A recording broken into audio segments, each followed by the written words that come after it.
Problem और inconvenience अलग अलग चीजें होती हैं। अगर आपके घर में भैया आग लग जाए, घर में आग लग गई, धू धू के घर जल रहा है, जिंदगी में जितनी बड़ी मुश्किलें होंगी और उन पर अगर आपने काबू पा लिया तो उतना ही बड़ा आपका नाम भी होगा।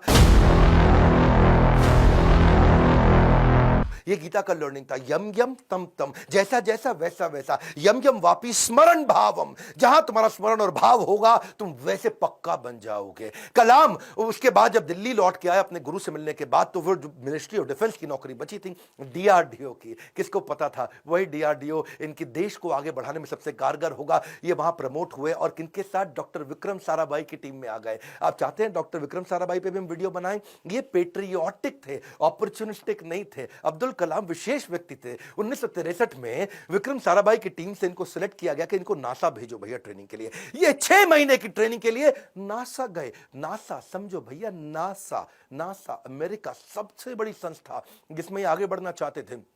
नासा इनको देख के चौंक गया, बोला यार लड़का बहुत जबरदस्त है। और इनको क्या बोला, भाई तू बहुत चैंपियन है, मेरी बात सुन, तुझको दे रहे अमेरिकन सिटीजनशिप, यहीं रह जा, तनख्वाह देंगे इंडिया के 5 गुना ज्यादा, अमेरिकन सिटीजनशिप, यहीं किसी गोरी से शादी कर, ओए होए जिंदगी में आराम ही आराम। अपनी ऑटोबायोग्राफी आत्मकथा में इन्होंने बताया कि एक बार के लिए इनके मन में भी विचार आया कि क्या मैं यहां रुकूं या नहीं रुकूं। वो बहुत चुनाव करना कठिन था कि आदर्शों की ओर चला जाए या माला माल होने के अवसर को गले लगाया जाए, या पैसों और करियर के लिए इन्होंने सोचा विदेश नहीं जाएंगे, देश सेवा के इस अवसर को नहीं गवाएंगे। लौट के देश आ गए। डिफिकल्टीज हमेशा आपकी सफलता के रास्ते में आएंगी। अगली कहानी, काफी डिफिकल्टीज आई जब इन्होंने शुरुआती टीम साइंटिस्ट की इसरो में ज्वाइन करी।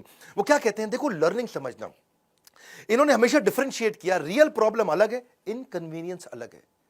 प्रॉब्लम और इनकन्वीनियंस अलग अलग चीजें होती हैं। अगर आपके घर में भैया आग लग जाए, घर में आग लग गई, धू धू के घर जल रहा है, और उसी वक्त आपकी गर्दन भी टूट जाए, हाथ भी टूट जाए, पांव भी टूट जाए, उसको बोलते हैं आप मुसीबत में हैं। बाकी सब कुछ केवल सामान्य असुविधाएं होती हैं। इनके जीवन में इन्होंने असुविधा पे ध्यान नहीं दिया, रियल प्रॉब्लम्स पे ध्यान दिया। असुविधा बहुत आई क्योंकि ये शुरुआती टीम में इसरो की ज्वाइन किए थे। जिंदगी में जितनी बड़ी मुश्किलें होंगी और उन पर अगर आपने काबू पा लिया तो उतना ही बड़ा आपका नाम भी होगा। जब इन्होंने ज्वाइन किया वहां शुरुआती दिनों में, तो सेंट मेरीज चर्च था, कुछ नहीं दिया गया, कोई इन्वेस्टमेंट नहीं थी वहां पे। सेंट मेरीज चर्च को इन्होंने अपना ऑफिस बनाना पड़ा इनको। वहां सारे साइंटिस्ट इंजीनियर जो नासा से ट्रेन होकर आए थे वो चर्च में बैठ के ऑफिस में बैठे, और बीच पे उन्होंने समुद्र के किनारे अपना रॉकेट का लॉन्च पैड बनाया, और जो अस्तबल होता है या बल्कि कैटल शेड जो गौशाला होती है वहां की लेबोरेटरी बन गई। बिशप जो चर्च के फादर थे उनके घर को इन्होंने अपना वर्कशॉप बनाया। साइकिल पे और बुल्लक कार्ट समझते हैं, बैलगाड़ी है जी, धीरे धीरे चक्का चलता या खुद ही साइकिल पे रॉकेट रख रख के ले जा रहे थे। रॉकेट के छोटे छोटे पार्ट, सैटेलाइट, आज भी फोटोग्राफ्स हैं। सारी डिफिकल्टीज के बीच में इन्होंने पहला साउंडिंग रॉकेट 1963 में लॉन्च किया था। ये इतना मशगूल हो गए भैया काम में, इतना मशगूल हो गए, इनकी सगाई फिक्स हो गई थी। उस समय ये 32 साल की उम्र थी, इनकी सगाई फिक्स हो गई। ये काम में लगे रहे, भैया रॉकेट जाएगा, देश का पहला रॉकेट जाएगा। ये सगाई पे जाना भूल गए लोग बेचारे, वहां मंडप पे इंतजार करते रहे। मंडप तो नहीं, रिंग सेरेमनी थी।